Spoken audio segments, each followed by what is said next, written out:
Not one pilot, not two, every single one. These were not ordinary men. They were the best of the best, trained to face death and smile back at it. Yet, when they climbed into this machine, something changed. Their hands trembled, their breathing quickened, and some never came back to talk about it. This was not just a dangerous aircraft. This was a machine that seemed to have a will of its own, a will to kill. And the most terrifying part, the people who built it knew. Welcome to WW2 Ghost Wings, the channel where history doesn't just get told, it gets felt. Now, before we go any further, a small request from this channel. Think of it like a favor your old grandfather is asking you. You wouldn't say no to an old man, would you? Just move that finger, find that subscribe button, and press it gently. No rush. Take your time. Just like Grandpa always said, good things are worth doing properly. Thank you truly. And one more thing before we begin. Drop a comment below and tell us where in this beautiful world are you watching from tonight. Whether it's a quiet town, a big city, or somewhere in between, we want to know. This community spans the entire globe, and every single location makes it more special. Now, let's go back in time. It was the early years of the Cold War, and fear was the engine that drove everything. Two superpowers were locked in a silent war. A war not just of armies and missiles, but of technology. Whoever built the fastest, the highest flying, the most devastating aircraft would hold the upper hand. And so the pressure fell onto the engineers. Build something impossible, they were told. And so they did. In the United States, design teams were pushing boundaries that had never been touched before. They were drawing up blueprints for aircraft that could fly faster than sound, higher than any enemy could reach, and strike before a single alarm could be raised. The specifications for this particular aircraft were unlike anything seen before. Speed that could shake a man's vision inside the cockpit. Altitude so extreme that the human body required a full pressure suit just to survive. And handling characteristics so aggressive, so unforgiving, that even reading them on paper made experienced pilots pause. One senior test pilot, after reviewing the early documents, reportedly set them down on the table, took a long breath, and said nothing. That silence said everything. But this was the Cold War. Silence did not stop programs. Fear did not cancel contracts. The aircraft moved forward from drawing board to prototype at a speed that itself felt reckless. The engineers were brilliant. That was never the question. The question was something else entirely. Had they built something that no human being was ever meant to fly? The aircraft began taking shape inside guarded hangars. Workers who assembled it often had no idea what they were building. Sections were divided deliberately so that no single team saw the full picture. Secrecy was absolute, and yet whispers spread anyway. Among the engineers who did see the full design, there were quiet conversations in hallways, concerns raised in meetings that were quickly moved past, a few formal complaints that were filed, then buried. The margins for error were almost non-existent at the speeds it was designed to operate. A pilot had fractions of a second to react to any problem. Fractions of a second. The human nervous system was simply not built for that. But the program pushed on, because ambition, when dressed in the uniform of national security, does not like to be questioned. And somewhere in those guarded hangars, the machine waited, ready, patient, deadly. There is a specific kind of man that militaries search for, not just brave, differently brave. The kind of man who looks at something that should terrify him, processes the danger with complete clarity, and then walks toward it anyway. These men were called test pilots. And in the 1950s and 60s, they were considered almost a separate species of human being. They did not talk about fear in the locker rooms. They did not call their wives the night before a dangerous flight and say, "I am scared." They shook hands firmly, laughed loudly at dinner, and carried their dread quietly, like a stone in a pocket that nobody was allowed to see. This was the culture. And this aircraft fed on that culture. Like a predator that had learned exactly where its prey was most vulnerable. The selection process for pilots assigned to this program was extraordinarily rigorous. Thousands of hours of flight experience were required just to be considered. Psychological evaluations, physical examinations that lasted days, interviews designed not to find the most fearless men, but the most controlled men. Men whose fear response had been trained through years of extreme flying to become something quieter, something manageable. They found those men.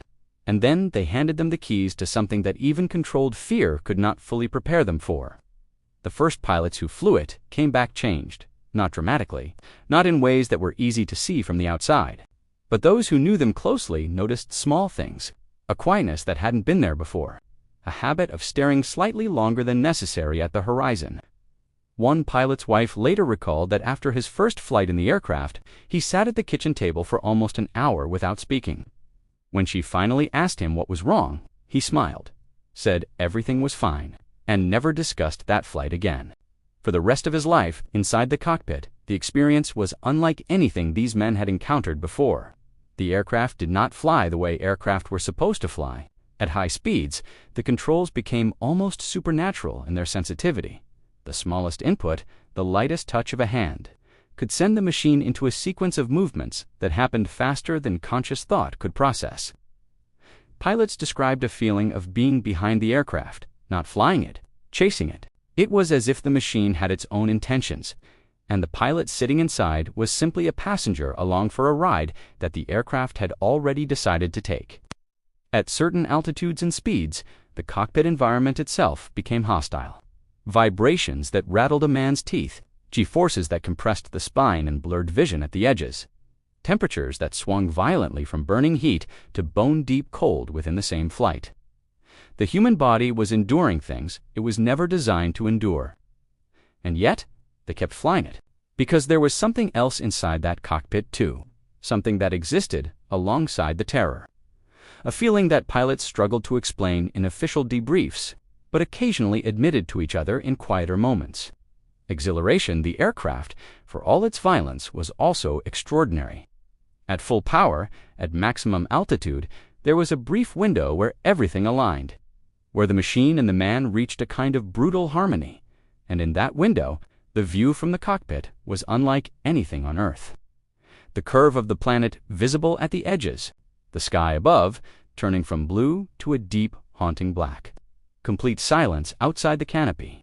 Some pilots said it was the closest a human being could come to touching the edge of space while still breathing.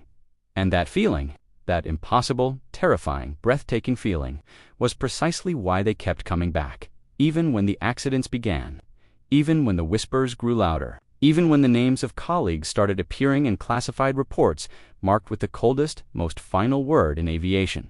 Fatal, they strapped in, they pushed the throttle forward, and they flew. There is a number that aviation authorities fear more than any other, not a speed record, not an altitude ceiling, a pattern, because one accident can be explained. 2 accidents can be investigated, but 3, 4, 5. That is no longer coincidence, that is the aircraft trying to tell you something, and this aircraft had a great deal to say. The first incident happened quietly, the way most disasters begin. Not with a dramatic explosion visible from miles away, but with a small, almost unremarkable moment inside a cockpit where everything was fine until it wasn't. A control input that should have produced a predictable response. Produced something else entirely, something violent, something that lasted only seconds but left the pilot fighting with every skill he possessed just to keep the machine in the air.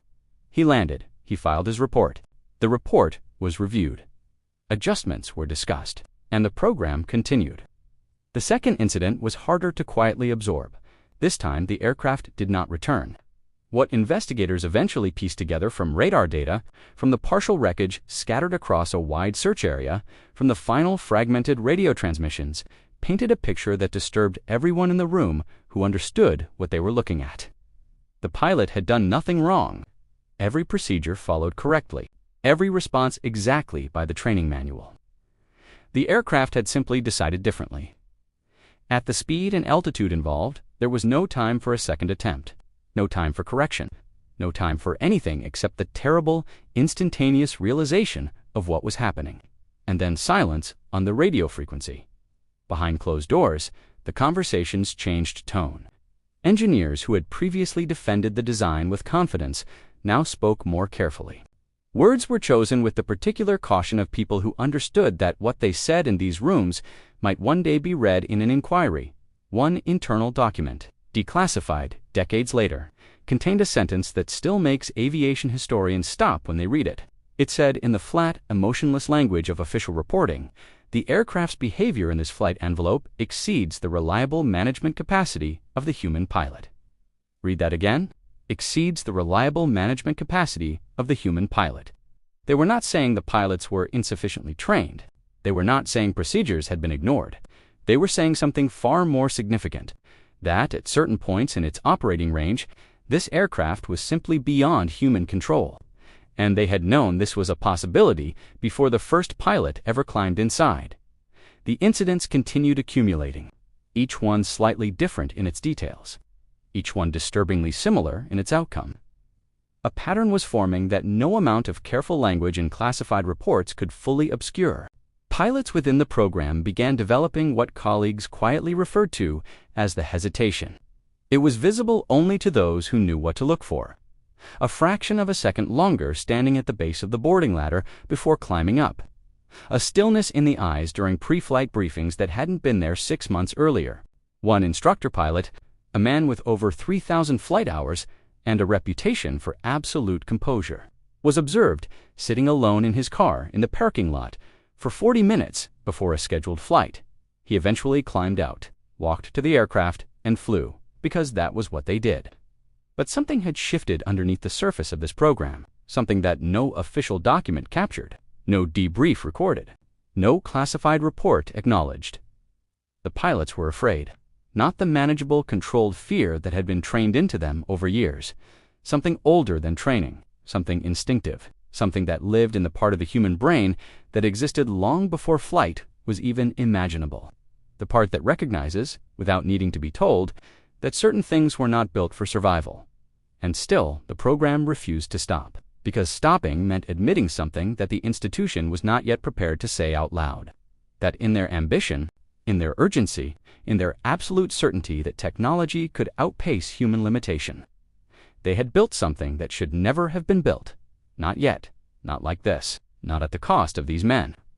There is a particular kind of silence that follows a reckoning.